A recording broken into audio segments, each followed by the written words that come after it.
पूर्णेन्दुप्रभवं भवतां महेशम्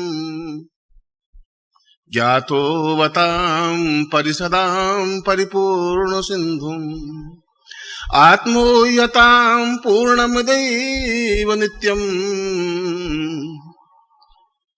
चिन्त्योऽवतान्ये भवतं सदैव। आज मैं नवरात्रि के इस पर्व पर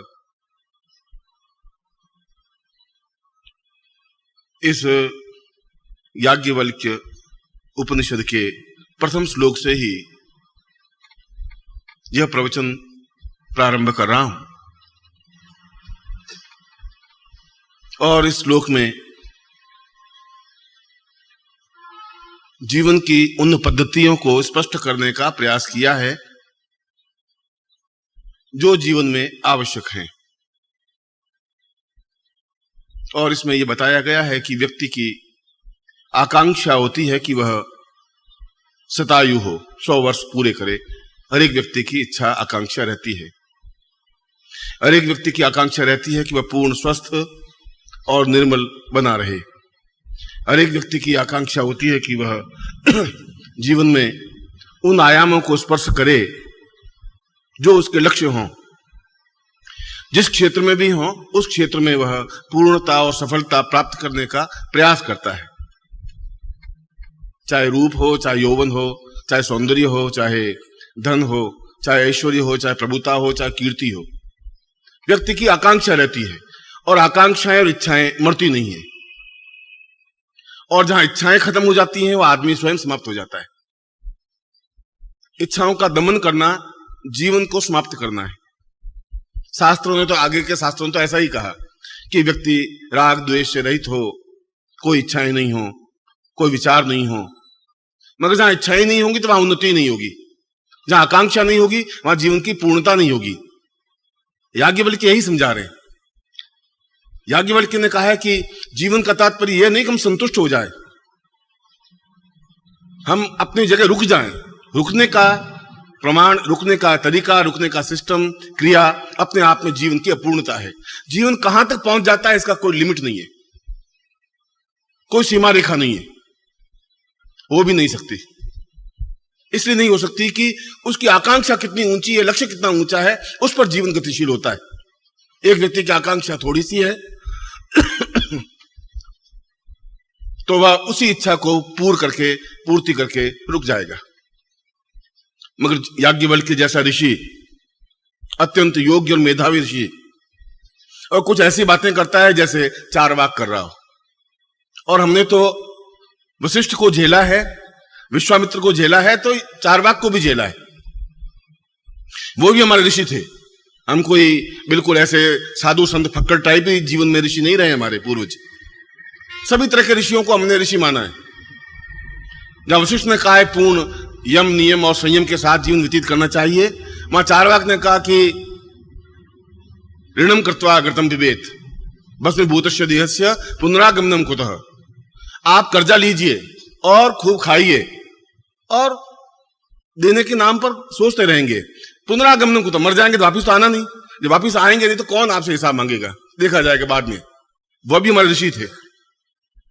आपने चारवाक का भी उपनिषद है और हमने विश्वामित्र को ऋषि माना है, पुण्य माना है, तो उस चारवाक को भी माना है। क्यों? हमने उस बात को भी एहसास किया कि वह पूर्ण भौतिकवादी व्यक्ति, उसने कोई नहीं कहा साधु संत सन्यासी योगी यति कुछ नहीं होते। उसने कहा ये कुछ है ही नहीं, आप में एक ट्रिक होनी चाहिए। यदि लक्ष्मी प्राप्त करना चाहें तो उस लक्ष्मी की साधना से क्या होगा? चारवाक कह रहे बेकार लक्ष्मी साधना करने से। लोगों से आप कर्जा लीजिए और फिर आप भूल जाइए। आप तो याद ही मत करिए, वो अपने आप याद रखेगा। उसकी जरूरत होगी तो आपसे मिलेगा। मगर आपकी विशेषता यह होनी चाहिए कि दूसरी बार भी कर्जा उससे ले सकें। यह आपकी विशेषता होनी चाहिए। एक बार कह दीजिए कि भैया मेरी पत्नी के बच्चा होने वाला है, मुझे 2000 रुपए चाहिए, मैं कहां जाऊं, तू मेरा दोस्त है। उसने कहा 2000 नहीं, अब 2000 डॉक्टर ऑपरेशन टेबल पे पड़ी है, तुम सोच सकते हो। तो बेचारा अपने पास पूंजी होगी तो 2000 उधार दे देगा, चल। फिर आप उसको भूल जाइए महीने 2 महीने बाद, क्योंकि असंख्य लोग हैं, 1 अरब जनता है भारतवर्ष में, को ठेका है उसका? और भी कई लोग हैं, मगर वो चालक वहीं नहीं रुक जाता। वो कह रहा है तुम्हारी बुद्धि इस बात में नहीं है, वापिस उसी के पास जाके फिर और कर्जा ले सको। अब वो रोज आवे कि मेरे पैसे खा के मर रहे हैं क्या है? अरे पैसे हैं, अरे तुम्हारे क्या पैसे, पैसे दे देंगे, पैसे कहां जाते हैं? उसमें कौन सी लंबी चौड़ी बात? वो एक बेटे ने कहा कि पिताजी एक वो जूते गांठने वाला आया है पैसे मांगने के लिए। उसने कहा कि बुला है कि आपके जूते बिल्कुल फट गए थे, 3 साल पुराने पड़ गए थे, और मैंने गांठे हैं उसको गांठ दी है और सिलाई की है, उसके पैसे बाकी हैं 12 आने। उनका मूर्ख, जहां जूते खरीदे थे उसके पैसे अभी चुके नहीं, अब तुझे कहां से देंगे? तेरा नंबर तो 2-3 साल बाद आएगा, उतार नहीं, तुम तो जा यहां से।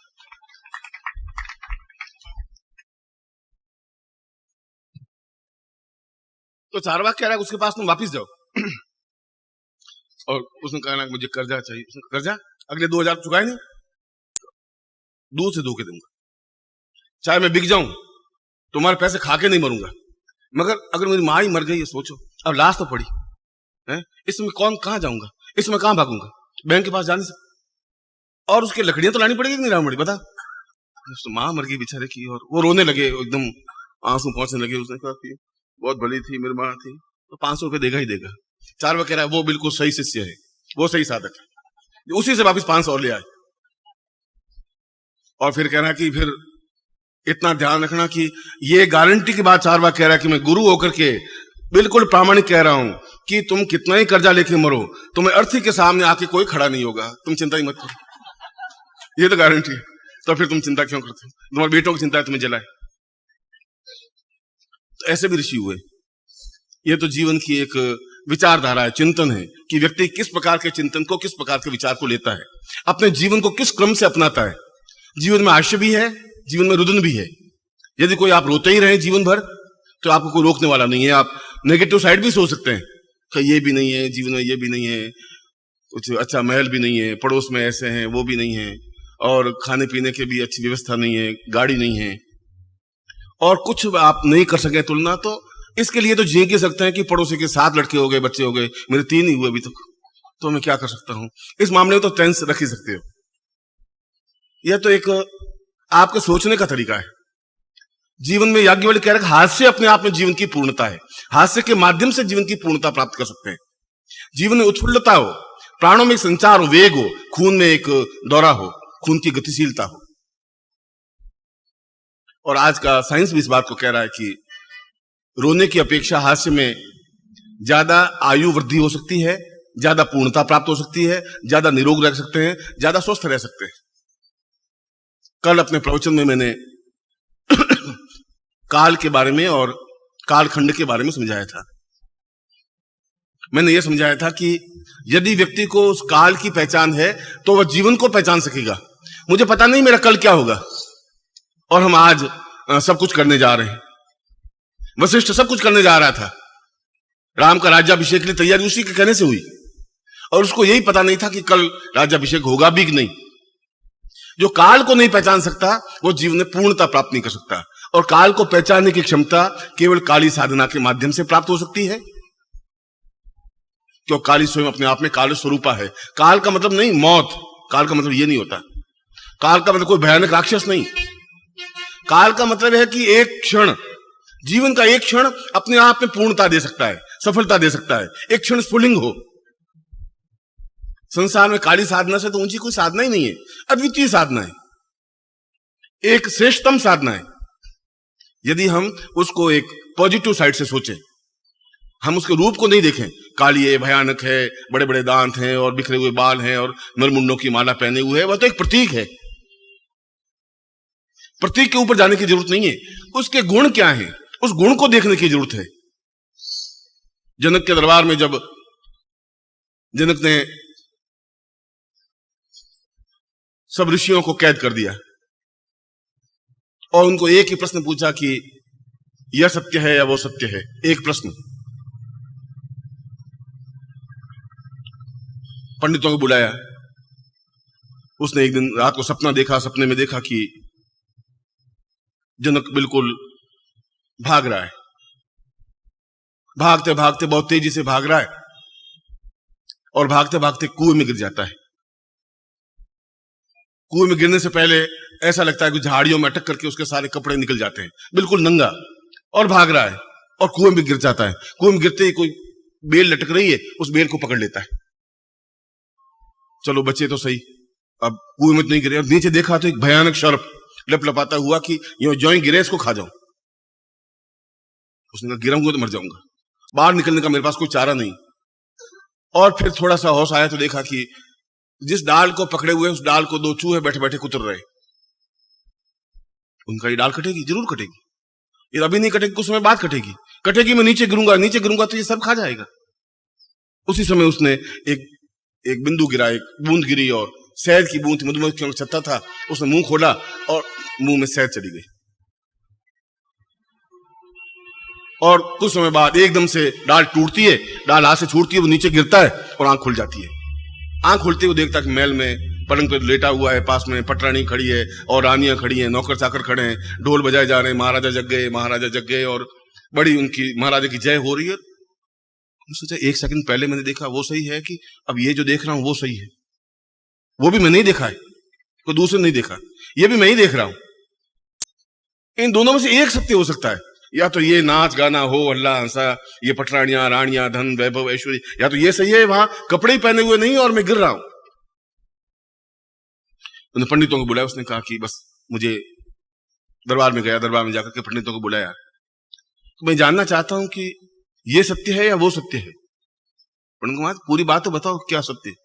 उनका पूरी बात मुझे मालूम होती, मैं तुझसे पूछ रही क्या? मुझे इतनी बताना कि सत्य कौन सा है, वो सत्य है कि ये सत्य है। पंडित जवाब दे ही नहीं पाए। क्या जवाब देते? अधूरी बात का जवाब भी क्या होता है? पंडित तो जितना ज्ञान होता है, वो पंडित तो इसलिए पंडित हुए कि पंडितों के घर में पैदा हो गए, बस पंडित घर में पैदा हुआ वो पंडित। राजाओं ने कहा इसको कैद कर लो, ये सब आटा खाते हैं घर का, और 3-3 पीढ़ियों से आटा खा खा करके बर्बाद कर दिया है, कुछ ज्ञान, कोई चिंतन, कोई अर्थ नहीं मेरा, मैं पूछ रहा हूं उसका जवाब नहीं है, उनको कैद कर दिया। जो भी ऋषि या पंडित आते गए, यही प्रश्न पूछते गए, प्रश्न का जवाब नहीं, कैद खाने में। उनको वहां रोटियां मिले, पानी मिले, पर कैद खाने में। एक उन्हीं दिनों में एक ऋषि था, उसकी पत्नी पास में बैठी हुई थी और पेट में 6-7 महीनों का गर्भ था, और ऋषि को वेद मंत्र का उच्चारण कर रहा था। उच्चारण करते करते कुछ गलत बोल गया, वेद मंत्र सही बोला नहीं बोला, तो पेट में जो बच्चा बैठा था उसने हुंकार भरी जोर से, यानी तुम गलत बोल रहा है। बाप को बड़ा क्रोध आया, साला पेट में अभी से ये हाल है, पैदा होने के बाद तुम क्या करेगा मेरा, और जोर से लात मारी और पत्नी के पेट पर, और गुस्से में जिन्न के दरबार में चला गया। जिन्न ने उससे भी वही प्रश्न किया। उसने कहा महाराज इस लाइन से तो समझ में नहीं आएगा, आप भले 4 साल जींगते रहे। उसको कैद में डाल दिया। वो बालक पैदा हुआ, बड़ा हुआ, 5 साल का हुआ, यज्ञ पे संस्कार करने लगे तो पूछा कि को तात हो, तुम्हारे पिता कौन है? तो पिता को मैंने देखा ही नहीं, कौन पिता है मुझे तो मालूम नहीं। उसने मां को जाके पूछा कि मेरे गुरु पूछ रहे हैं, जो यज्ञ पे संस्कार कर रहे हैं, वो पूछ रहे हैं कि मेरे पिता कौन है और कहां है, या मैं और संतान हूं, मेरे पिता है ही नहीं, तुम्हें पता नहीं है। उन्हें इतनी गाली देने की जरूरत नहीं है, और मैं तुम्हें बताना नहीं चाहती थी, तुम्हारे पिता तो जन्नत के दरबार में कैद है। क्यों? उनका ये तो मुझे मालूम नहीं, पर 4 साल हो गए, तेरे जन्म से पहले ही चले गए थे, वापिस आए ही नहीं। मगर उन्होंने कोई सवाल पूछते हैं, जनक जवाब नहीं देते हैं तो कैद में डाल देते। उस लात मारने से वो जब पैदा हुआ तो 8 जगह से टेढ़ा मेढ़ा था, इसलिए उसका नाम रखा गया अष्टावक्र। आपने सुना होगा अष्टावक्र ऋषि अपने आप में एक अद्वितीय ऋषि बने, जिन्होंने अष्टावक्र गीता लिखी। इसी गीता, श्रीमद् भगवद गीता के टक्कर की गीता, जिसका एक एक श्लोक अपने आप में एक गहन अर्थवत्ता लिए हुए, गंभीर और चिंतन युक्त। उस पे मधुसूदन दत्त ने कम से कम 3000 पृष्ठों में टीका लिखी है। इतनी, इस गीता से भी अगर ज्ञान में देखा जाए तो श्रेष्ठतम गीता है। वो जनक के दरबार में गए, एक 5 साल का बालक, एक लंगोटी पहनी हुई, सारा शरीर खुला। जनक के दरबार में जाते ही सारे दरबारी उस रूप को देख करके, टेढ़े मेढ़े शरीर को देख करके, 8 जगह से कुबड़ निकली हुई, टेढ़ा और मेढ़ा, दरबारी हंसे। जनक भी हंसा। उसने कहा कि ये कौन? उसने कहा कहो चमार ऊपर कैसे बैठे? जनक को कोई लड़का चमार कह दे तो एक राजा को दरबारियों के बीच में सेनापति ने एकदम तलवार निकाली। उसने कहा तलवार मत निकाल, उन चमारों में चमार बन करके तुम तलवार क्या निकालेगा? तलवार से क्या होगा? पर विदेह जनक तो थोड़े विद्वान थे, बुद्धिमान थे। उनका महाराज आपने चमार मुझे कहा तो कोई सोच समझ के कहा होगा। उसने कहा तुम और तुम्हारे सारे दरबारी चमार हैं। चमार चमड़ी को देख करके ही गुणवत्ता करता है। तुमने भी मेरी चमड़ी को देखा और चमड़ी को देख करके तुम हंसे, मेरे ज्ञान को तुमने देखा ही नहीं। तुम्हारी परख तो मेरी चमड़ी तक है, तो चमार के अलावा तुम्हारी क्या विशेषता हो सकती है? मेरे गुण को बात करते, मेरे शरीर और मेरी आकृति और मेरे चमड़े को देख करके और चमड़ी को देख करके तुम क्या सोच रहे? जिनको एकदम ज्ञान आया, चिंतन आया, उसने कहा आप आसन पर बैठिए, सिंहासन पर बैठिए। उसने कहा कि यही धर्म है, यही कर्तव्य है कि सन्यासी या गुरु आए तो आसन सिंहासन पर बैठे, तुम नीचे खड़े रहो। अब पूछो क्या बात है? उनका महाराज प्रश्न तो इतना ही है कि यह सत्य है या वो सत्य है? कि जनक यह भी सत्य है और वो भी सत्य है, और देखा जाए तो यह भी सत्य नहीं है और वो भी सत्य नहीं है। उसने कहा साला ये क्या उत्तर हुआ? जैसा मेरा प्रश्न अटपटा वैसा ही उत्तर दिया अटपटा। उनके महाराज मैं समझा नहीं। उनका तेरी बात भी लोग समझे नहीं थी, अब तुम समझेगा कहां से? चमार कहां तक समझेगा? दीक्षा ले, पहले ज्ञान चिंतन ले, विचारधारा ले। वो मैं कह रहा हूं दोनों सत्य थे, वो भी सत्य था, क्योंकि जीवन में उसी रास्ते पर जाना है, कोई सिर पे कपड़ा रहेगा नहीं, और दौड़ते दौड़ते उस अंधकूप में गिरना ही है। और जहां तू डाल पकड़ी हुई है वह एक जीवन डोर है तुम्हारी, उस डाली के सहारे तू जिंदा है। और उस डाली को भी वो दोनों चूहे रात और दिन काट रहे, एक रात है एक दिन वो काट रहे, और रात दिन काटते काटते एक दिन 60 साल या 62 साल जब भी होंगे वो डाली कटेगी और गिरेगा, और नीचे काट बैठा वो तुझे खा जाएगा। और ये तेरी तृष्णा है, वासना है, वो बूंद गिर रही है शहद की, वो एक वासना है जिसके भरोसे तुम जिंदा है। धन की तृष्णा, उस वो तृष्णा है, इसलिए वो सत्य है। जो ऐसा हो रहा है ऐसा ही होगा, ये तो होना ही है। मगर ये भी सत्य है जो तुम पटना देख रहा है, रानी देख रहा है, धन वैभव ऐश्वर्य, ये भी सत्य है, मगर ये भी रहने वाला नहीं है, इसलिए ये भी असत्य है। और यदि तुम अपने जीवन को अभी से ऊंचा उठा दे तो वो भी नहीं हो सकता, क्योंकि मृत्यु हो ही नहीं सकती। दोनों बातें सही। काली साधना और सरस्वती काल साधना, जो मैंने कल काल साधना बताई, वह और काली साधना अपने आप में इसी का प्रारूप है। और अष्टावक्र ने सबसे पहले उसको यही दीक्षा दी, काल दीक्षा। जनक जैसा विद्वान, विदेह है जिसको कहे, जिसको अपने शरीर का कोई चिंता ही नहीं, उनका देह मेरी है ही नहीं, विदेह केवल वही ऋषि कहलाया, और वही उनसे दीक्षा ली और सबसे पहले उसको काल दीक्षा दी। ये चिंतन दिया कि जीवन के उस, जहां तुम जीवन का अंत समझ रहे हो, काल के गर्भ में जाने का, जब काल ही तुम्हारे नियंत्रण में है तो काल फिर कौन सा रह जाएगा? तुम्हें काल का मालूम है, ज्ञान दूंगा तुम्हें, चिंतन दूंगा, काल तुम्हारे नियंत्रण में रहना चाहिए। और जहां काल नियंत्रण में है, जहां काल दीक्षा है, काल चिंतन है, काल साधना है, काल हो या चाहे काली साधना, दोनों का तात्पर्य तो एक है। काल को अपने आप में गतिशील करने वाली काली है, और काल का मतलब है एक क्षण, अभी का क्षण, 2 मिनट बाद का क्षण, 5 मिनट पहले का क्षण, 10 साल पहले का क्षण, 10,000 वर्ष पहले का क्षण। मगर ये ठीक है कि काल को तो हम पहचान लेंगे, मगर प्रत्येक उस क्षण को, उस काल को तुम कैसे पहचानोगे जो विशेष क्षण है, विशेष काल का क्षण है? उसको पकड़ने की शक्ति भी तो आनी चाहिए तुम्हें।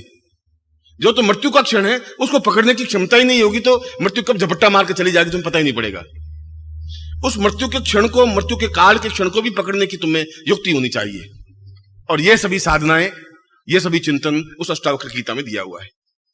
काली की साधना, काल साधना, और पूर्णत्व काल साधना की, काल को कैसे पकड़ा जा सकता है। कल का जो मेरा प्रवचन का आधार था वो अष्टावक्र गीता का बेस दिया हुआ था, जिसमें इन सारे आयामों को पूर्णता के साथ स्पष्ट किया है, और कोई ऋषि कर ही नहीं सकता था। न उनको काल साधना का ज्ञान था, और साधना का ज्ञान था भी तो काल को पहचानने की क्षमता नहीं थी, और यदि काल को पहचानने की क्षमता आ भी जाए तो उस क्षण, उस काल को, उस क्षण को पकड़ने की क्षमता तो थी ही नहीं। इसलिए उस साधना का एक सरल रूप काली साधना है, जो कि 10 महाविद्याओं की प्रथम साधना है। वही वही स्थिति, आखिर हमें नरमुंड बनना ही है, ये मुंड तो नरमुंड बनेगा ही, आखिर हमें नीचे गिरना ही है, आखिर उसी का भक्ष हमें बनना ही है, उस काल का ही भक्ष बनना है, उसी भयानक मौत का जैसा उनका विकृत रूप है। आखिर हमारे जीवन की गति वही है, यदि उससे बचना है, क्योंकि मृत्यु तो कोई चाहता नहीं, कौन मृत्यु चाहेगा? और जो मृत्यु चाहते हैं वे अपने आप में नैराश्य भावना लिए हुए कि अब कुछ नहीं है, मर गए, सब बेकार हो गया। अब से नेगेटिव साइड तो आप सोचते ही रहे, पूरा जीवन आपका सत्य, आपके पास में बैठने वाले भी दुखी होंगे, आप तो दुखी हैं ही। ऐसे आपके समाज में सैकड़ों हैं, आपके चाचा, आपके ताऊ, आपके आस पड़ोस वाले, आप उनके पास बैठिए 5-7 मिनट, आप बहुत उत्फुल्लता से जा रहे हैं, हंसी से प्रसन्नता से लबालब है, और पास बैठेंगे तो बेटा कहां भटक रहा है, कुछ नहीं है, बस ये सब बेकार है, मेरे बेटे देख बहुत कपूत हो गए, बहू मेरी कहना मानती नहीं, और ये पत्नी भी मेरी बदल गई, उनसे एक ही बात है, रोना एक पत्नी बदल गई, और पैसा आया नहीं, ये नहीं हुआ, उसने पैसा नहीं दिया, उसकी लड़की भाग गई, उसका लड़का आया नहीं, बस उनके पास कोई जीवन की चिंतन ही कुछ नहीं है। उनके पास आप बैठेंगे तो आप भी वैसे ही बन जाएंगे। इसलिए वो याज्ञवल्क्य कह रहा है कि उस काल को पहचानना एक बात, उस काल को गतिशील होते हुए देखना दूसरी बात, उस काल के क्षण को पकड़ लेना तीसरी बात। तीनों अपने आप में अलग अलग चिंतन हैं, और तीनों का समन्वित स्वरूप काली साधना है, और काली साधना का बेस नवाण मंत्र है, ऐं ह्रीं क्लीं चामुंडा विच्चे। ये उसका मूल चिंतन है, मूल मंत्र है, जो को आपको सुबह सुबह मंत्र जाप करवाया जाता है। यद्यपि इसमें तीनों महाशक्तियों का समन्वित स्वरूप है, ऐं ह्रीं और क्लीं, महाकाली, महालक्ष्मी, महासरस्वती। एक बार पूरे कोई शिविर, नवाण शिविर लगा था या कोई शिविर लगा था, मैंने इस नवाण मंत्र को ही 9 दिन तक पूरा समझाया था कि चामुंडा का तात्पर्य क्या है, और विच्चे का तात्पर्य क्या है, चा का अक्षर क्या है, मुंह का तात्पर्य क्या है, मुंड शब्द क्यों है, या ऐं क्या है, रींग क्या है। और तो एक लंबा चौड़ा विषय है, उस विषय पर तो बोलने के लिए 15-20 प्रवचन चाहिए।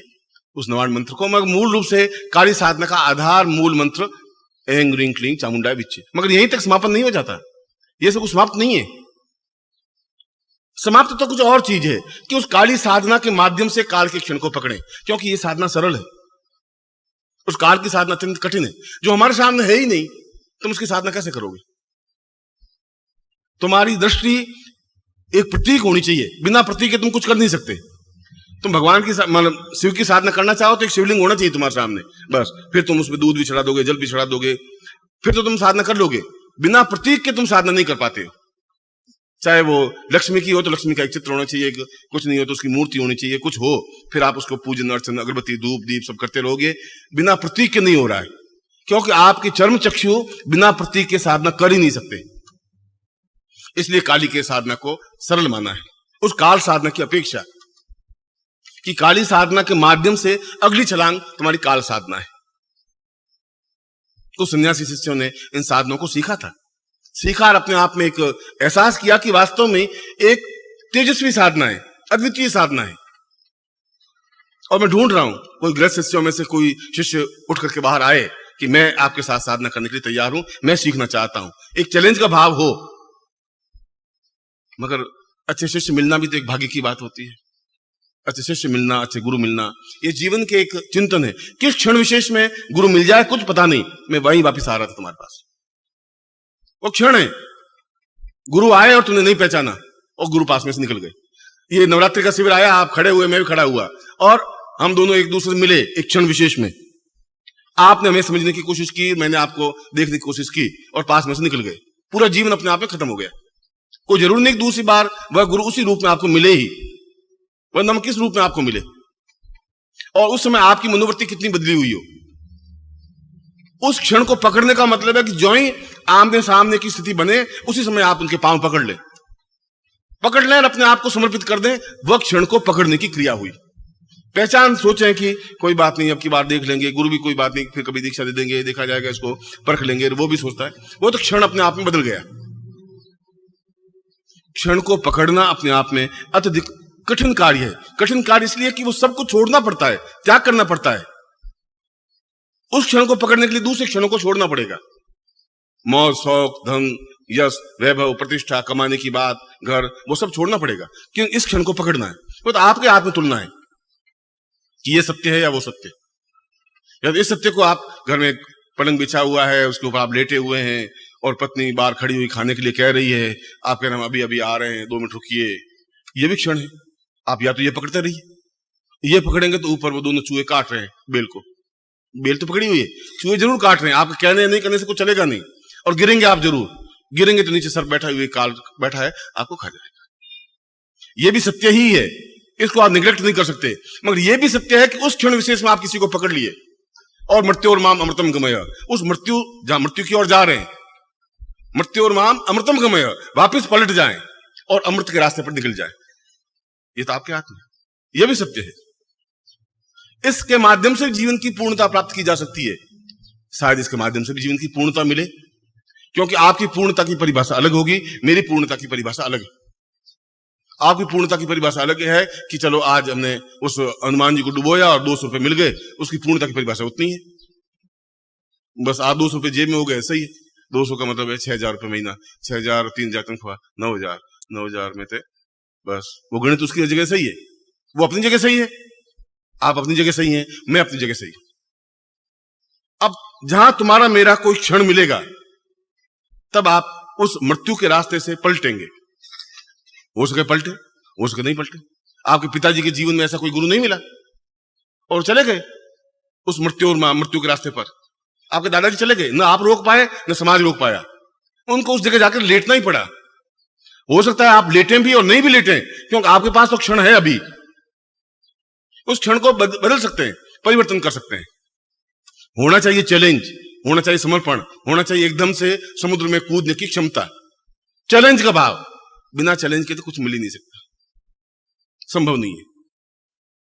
और चैलेंज का अभाव आपके जीवन में इसलिए है कि आपके चारों तरफ बिना चैलेंज वाले ही लोग बैठे हुए, पत्नी, पुत्र, घर बार, पिता, शिष्य, वो सब कह रहे हैं कि आप कहां जा रहे, दिमाग खराब तुम्हारा, क्या होगा उससे? अरे हमारा कुछ नहीं हुआ, मंदिर जा रहे हैं 3 साल से, कुछ हुआ ही नहीं, तुम्हारा कहां से होगा? और तुम भी सोच रहे हो कि चलो वापिस उस पिंजरे में, आप कैद खाने में बैठे, चांदी का पिंजरा बना हुआ है, आप अंदर बैठे हुए हैं और घर वाले आपको हरी मिर्च खिला रहे हैं अंदर, बोल मिट्ठू राम राम, आप राम राम बोलते हैं, मिट्ठू अच्छा है, मिट्ठू भी बहुत खुश है, हरी मिर्च मिल रही है, पैरों में पैंजनिया पहना दिया आपको और खुश। आप उसको क्या समझेंगे कि आकाश में उड़ना भी एक आनंद है? तुम नहीं समझ सकते उस चीज को। जो उस कैद खाने बैठा हुआ उस आकाश में उड़ने की क्षमता थोड़ी जान सकता है, उसके पैरों में पैंजनिया नहीं है, उसको हरी मिर्च नहीं मिल रही है, मगर उसको वो आनंद है जो उस पूरे 3,000 मील तक बिना पंख फड़फड़ाए हंस चला जाता है, उड़ता रहता है। तुम कैसे समझोगे मानसरोवर का पानी स्वच्छ आनंद क्या है उसमें? जो तलैया का पानी पीने वाला मानसरोवर कैसे समझेगा उस आनंद को? काल साधना के आनंद को लेने के लिए तुम कैसे समझोगे जब तुम्हारे पास वो क्षमता ही नहीं है? जब उस बंधन में आप खुश हैं तो उन्मुक्त भाव आपके जीवन में नहीं आ सकता, संभव नहीं है।